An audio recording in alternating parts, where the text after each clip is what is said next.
We're at the midway point. We're going to go to Waco, Texas momentarily. We will get an update on what's going on with the Baylor Bears as they get ready to take on and host the Auburn Tigers coming up Friday night from the beautiful city of Waco. How about a little happy hour, a little acoustic music coming up this afternoon? Coming up tomorrow, we got college football. We got college football on Friday throughout the weekend. And the Finnick, there's no better place in town to enjoy sports and music than the Finnick. It's your front row seat to the best entertainment, massive screens, explosive sound from every seat in the house. They got a new restaurant menu, certainly worth cheering for, whether it's the wings, whether it's the wood-fire grilled burgers. They got fork and knife stuff that you're going to dive for as well.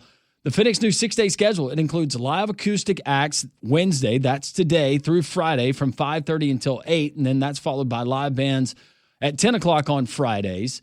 Saturdays, Sundays, Mondays, all dedicated to sports. That means football. No live music to get in the way. We can't wait to see you at the Finnick. Join us this football season, 1630 2nd Avenue South near Railroad Park. Well, let's go to Waco, Texas. That will be the site of the Auburn Tigers making the trip out west to take on the Baylor Bears. David Smoak joins us now, outstanding host of 365 Sports. I'm honored anytime he gives me a text or a call and asks me to come on their show, talk SEC football. So now we're going to talk a little Big 12 and what the Auburn fans should expect. David, I hope you're doing well, and the summer's been a good one for you.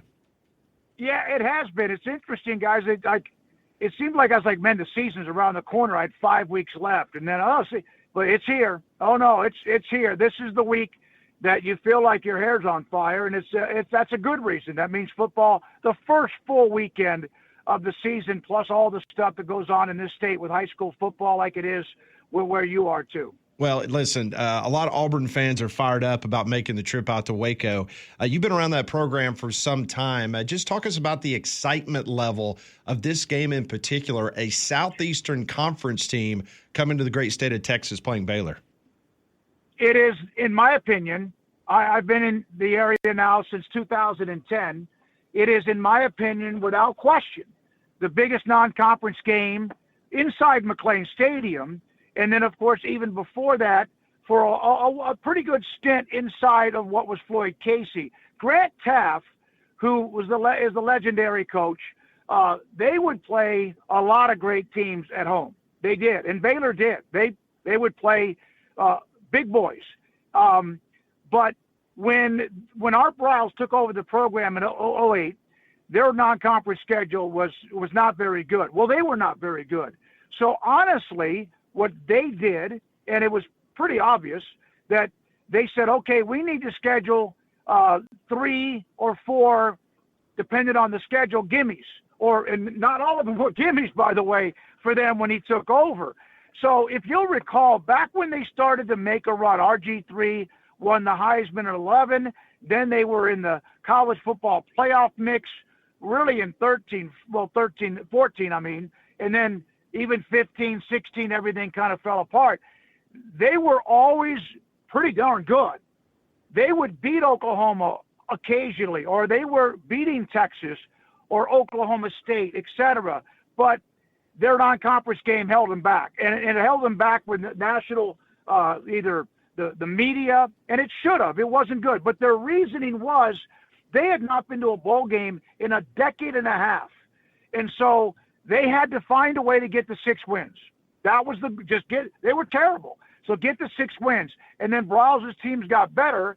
And so they had to play, and they did play, and it was a purpose, a bad non-conference schedule to get 3 wins, then try to get the 6, then become a bowl team, break the drought. Eventually they did, and we know that they've had, 21 team was really good. But, yeah, they increased, and they absolutely ramped up their non-conference schedule. This year might be one of the 2 best games. They have Auburn home, and then an hour and a half from here they play SMU as a college football playoff team last year. They had BYU and Utah scheduled. They have Utah future schedule. They have Oregon as a future non-conference game, among others. But yeah, they moved it up. And about the time they did with BYU and Utah, next thing you know, they're a part of the conference. So those are no longer non-conference games. This is the biggest non-conference game they've had in Waco.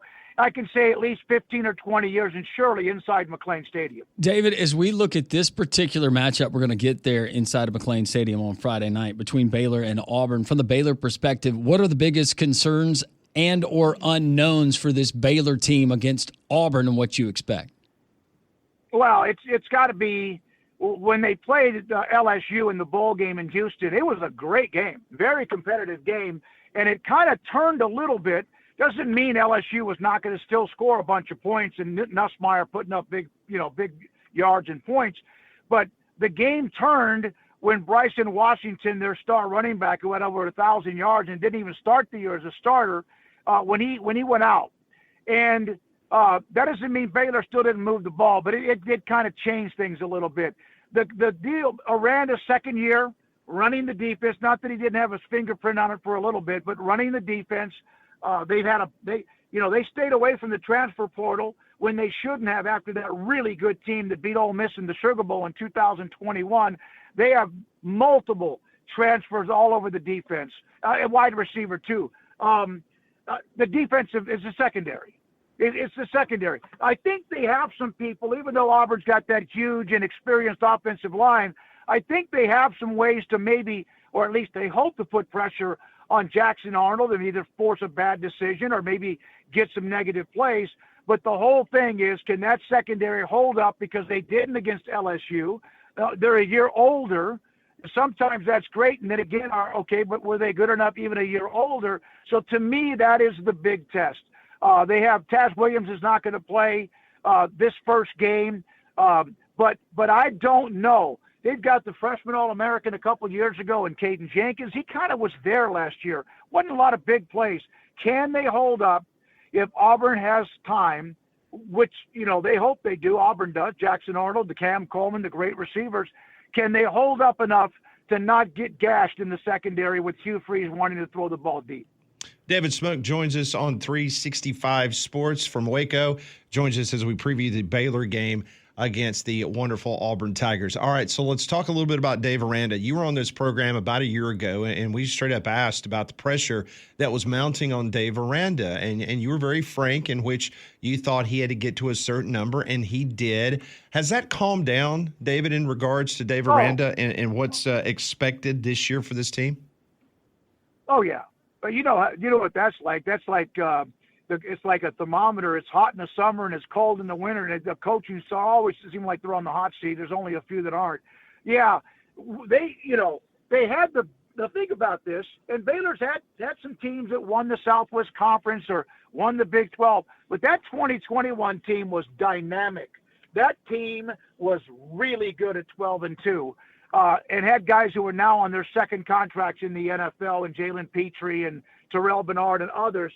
But that next year they had a pretty good start. Then they just blew a tire, lost in a bowl game to Air Force. Okay, but then 2023 was an absolute disaster. Lost their first game to Texas State, 3-9.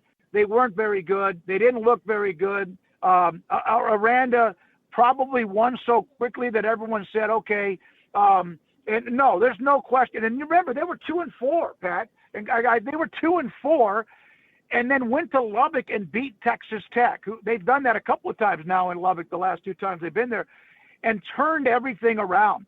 It also started when Sawyer Robertson took over at quarterback, and DeQuan Finn, the transfer, ended up, I don't know, he had an injury, or eventually that was just a matter of time. And that gave them some explosiveness on offense. They were able to start making plays. And, yeah, no, there's no hot seat. Now, they're playing two really good teams right off the top. Imagine if you go 2-0. Then all of a sudden you're in the discussion. You jump into the top 25, and we'll see what happens. Arizona State about 3 or 4 weekends from now, defending Big 12 champions who had Texas on the ropes. But as far as a hot seat, I have not heard anything about that. But fans are fickle. We know that. But I have not heard. He is locked in. He did a great job in the portal, he thinks, based on what we see now. And then the recruiting has picked up a tick or two as well. I think he's in a good position. I have not heard anything about him like he better win early. Nothing like that. How does a guy like Kobe Prentice transfer a wide receiver from Alabama? How does he figure in your eyes in this offense? Well, they have a fantastic receiver. He's kind of a possession receiver. He's a punt returner, All-American, and Josh Cameron, who was a former walk-on. That's one of the best stories in college football, who is like Sawyer's guy, along with Michael Trigg, the former Mississippi tight end, who's an alpha, a really good player. But they've added Prince, they added Brown, they also, oh my God, I just went blank on Wilson. Wilson. So they've added like age and experience and guys that can get it done, guys that are good. And then the other thing is they had Ashton Hawkins, who came up from Texas State, who played for them last year, who made some really like some of the highlight tape type plays. He was eligible coming into the spring semester, and then the NCAA changed their mind. And he basically, for weeks upon weeks upon weeks, did not know. Baylor always kind of felt in the end that he would be back, but he wasn't.